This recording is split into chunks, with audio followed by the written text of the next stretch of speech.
पिता पुत्र पवित्र आत्मा की महिमा हो। परमेश्वर का धन्यवाद हो आज के सुंदर दिन के लिए कि प्रभु ने आज मौका दिया कि हम परमेश्वर के वचन से कुछ बातचीत कर सके।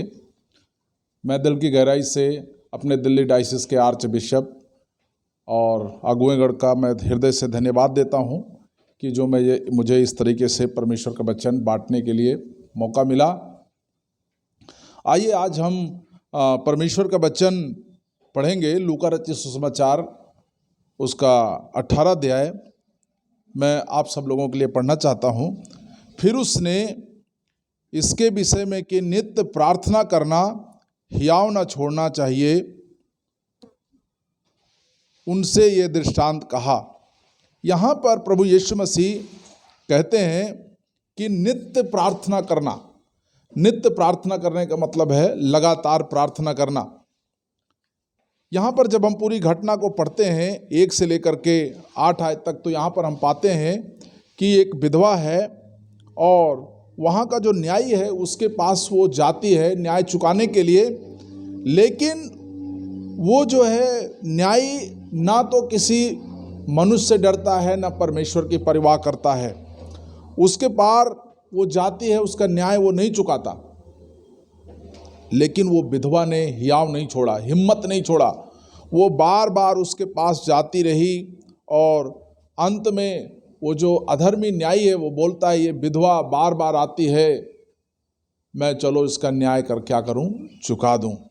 इसका मतलब क्या है कि निरंतर वो विधवा जो है अगर एक बार जा करके अपने हियाव को छोड़ देती, घर में बैठ जाती और उसके पास यदि नहीं जाती तो हो सकता है कि उसका न्याय न चुकाया जाता, लेकिन उसने हिम्मत नहीं हारी। वो लगातार उस अधर्मी के पास जाती रही और एक दिन वो जो अधर्मी न्यायी था उसके न्याय को उसने क्या कर दिया, चुकाया।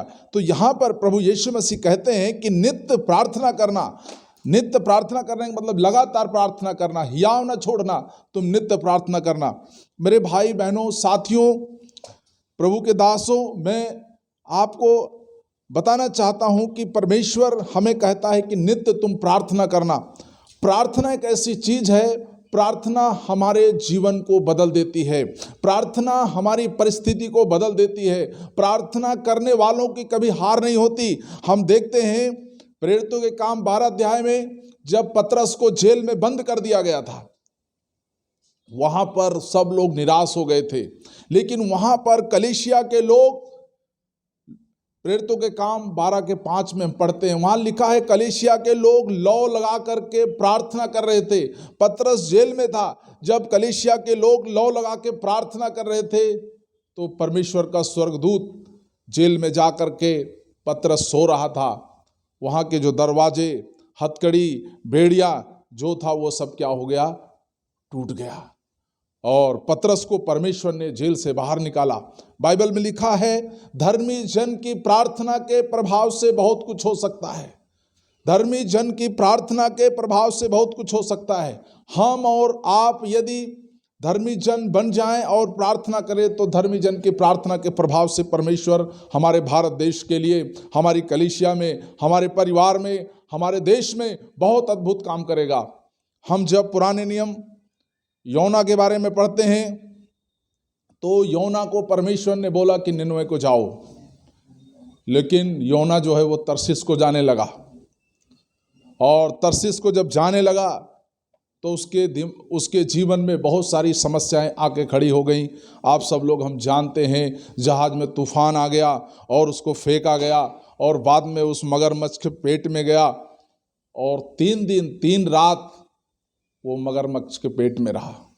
जैसे आज हम देख रहे हैं, आज लॉकडाउन की स्थिति है, आज चर्च बंद है, बाजार बंद है, क्वार्टर्स प्रेयर बंद है, सारी सेवकाई बंद है। आज हम और आप अपने घरों में बंद हैं। घरों में क्यों बंद है? क्योंकि परमेश्वर ने ये समय हमें और आपको दिया है कि हम ज़्यादा से ज़्यादा अपने घरों में रह करके हम प्रार्थना करें। जब लॉकडाउन नहीं था तब हम अपनी सेवकाई में, अपने तमाम नाना प्रकार की बातों में हम इतने व्यस्त थे, इतने बिजी थे कि हमें प्रार्थना करने के लिए समय नहीं था। योना भी 3 दिन 3 रात लॉकडाउन में रहा अगर योना लॉकडाउन में इसलिए गया, 3 अध्याय में जब हम पढ़ते हैं तो योना क्या कर रहा है, वहाँ पर प्रार्थना कर रहा है। क्यों, क्या प्रार्थना कर रहा है? क्योंकि अगर वो बाहर निकलेगा तो बाहर पानी है, वो पानी में मर जाएगा और वहाँ निकल नहीं सकता। प्रभु ने उसको 3 दिन 3 रात मछली के पेट में, मगरमच्छ के पेट में उसको रखा कि वो परमेश्वर के साथ अपने संबंध को अच्छा कर सके, अपने पापों से पश्चाताप कर सके, अपने मन को फिरा सके और प्रार्थना का जीवन वो मजबूत कर सके। मेरे प्रिय भाई बहनों, आज हम और आप जो लॉकडाउन की स्थिति में हैं, आज भी हमारी वही योना के समान स्थिति है कि हम और आप बड़े धैर्य के साथ, बड़े विश्वास के साथ हम प्रार्थना करें, क्योंकि आज हमें बाहर जाने के लिए समय नहीं है। लॉकडाउन है, चारों तरफ बीमारियां हैं। परमेश्वर जो हमें समय दिया है, ये समय हमें प्रार्थना के लिए दिया है, अपने जीवन को सही करने के लिए समय दिया है कि हम अपने मनों को तैयार करें, प्रार्थना करें, बाइबल पढ़ें और निरंतर हम प्रार्थना में लगे रहें। परमेश्वर की यही इच्छा है। और इसी प्रकार से जब हम पुराने नियम उत्पत्ति की किताब नूह के बारे में देखते हैं, उस समय भी ऐसी परिस्थिति आ गई। परमेश्वर ने सारे देश को जल प्रलय से नष्ट कर दिया और जहाज के अंदर नूह को लॉकडाउन होना पड़ा। वो जहाज के बाहर जा नहीं सकता। उसके 3 बेटे, 3 बहू, वो सब लोग जहाज के अंदर लॉकडाउन की स्थिति में थे। काफ़ी समय तक वो लॉकडाउन में रहे और उन्होंने जहाज के अंदर परमेश्वर से प्रार्थना किया होगा, उसकी आराधना स्तुति किया होगा। आज मैं समझता हूँ ये जो लॉकडाउन का समय मिला है, ये परमेश्वर ने इसीलिए हमारे जीवन में दिया है कि हम परमेश्वर के साथ अपने संबंध को और मजबूत करें और हम प्रार्थना में बलवंत हो जाएं। क्योंकि कभी कभी हम सेवकाई में, अपने परिवार में और नाना प्रकार के कार्यों में इतने व्यस्त हो जाते हैं कि हमें प्रार्थना करने का समय नहीं मिलता। लेकिन ये लॉकडाउन की जो स्थिति आज हमारे आपके जीवन में ली है, परमेश्वर ने इसलिए दिया है कि हम प्रार्थना में मजबूत हो जाएं, प्रार्थना में बलवंत हो जाएं। इसीलिए यहाँ पर यीशु मसीह लूका रचित सुसमाचार 18:1 में कहते हैं, फिर उसने इसके विषय में कहा, नित्य प्रार्थना करना, हियाव नहीं छोड़ना।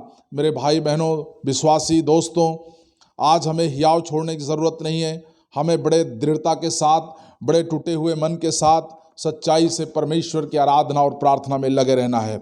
हम प्रेरितों के काम में जब पढ़ते हैं 16:25 में, पौलुस और सिलास, वहाँ की परिस्थिति बहुत विपरीत थी। वो जेल के अंदर बंद थे, लेकिन उन्होंने हियाव नहीं छोड़ा।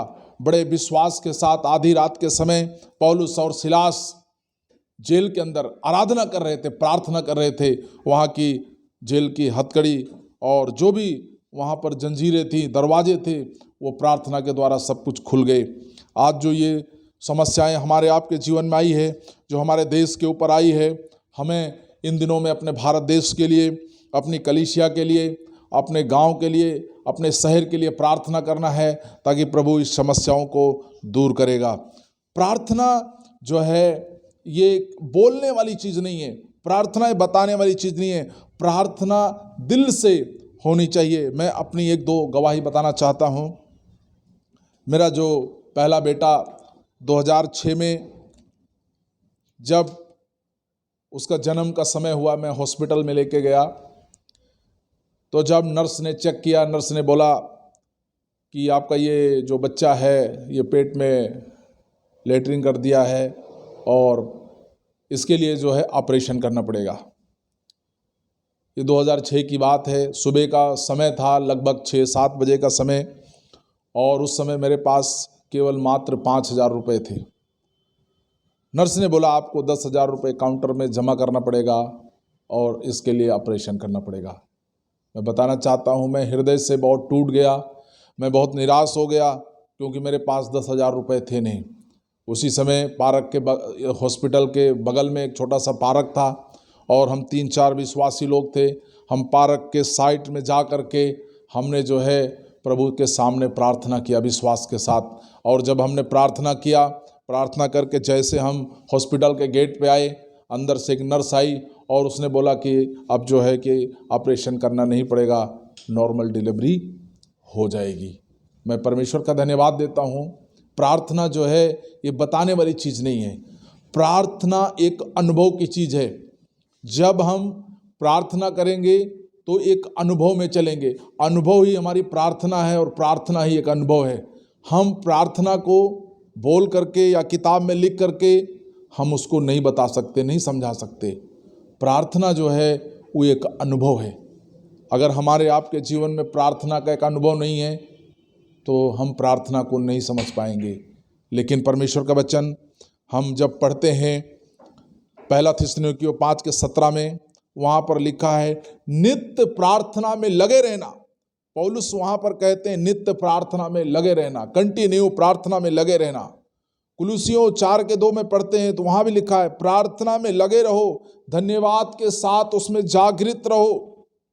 इफिसियों 6:18 में हम जब पढ़ते हैं वहाँ पर लिखा है हर समय हर प्रकार से आत्मा में प्रार्थना करते रहो, प्रार्थना करते रहो। आज हम और आप चाहे घर में हो, चाहे शहर में हो, जहाँ कहीं भी हो, हमें नित्य प्रार्थना में लगे रहना है। जैसे मछली यदि पानी में ना रहे, उसको निकाल दिया जाए तो वो जिंदा नहीं रह सकती। उसी तरीके से हम और आप यदि हम प्रार्थना नहीं करेंगे तो हम मसीह जीवन में मजबूत नहीं हो पाएंगे, मसीह जीवन में हम ज़्यादा दिन चल नहीं पाएंगे।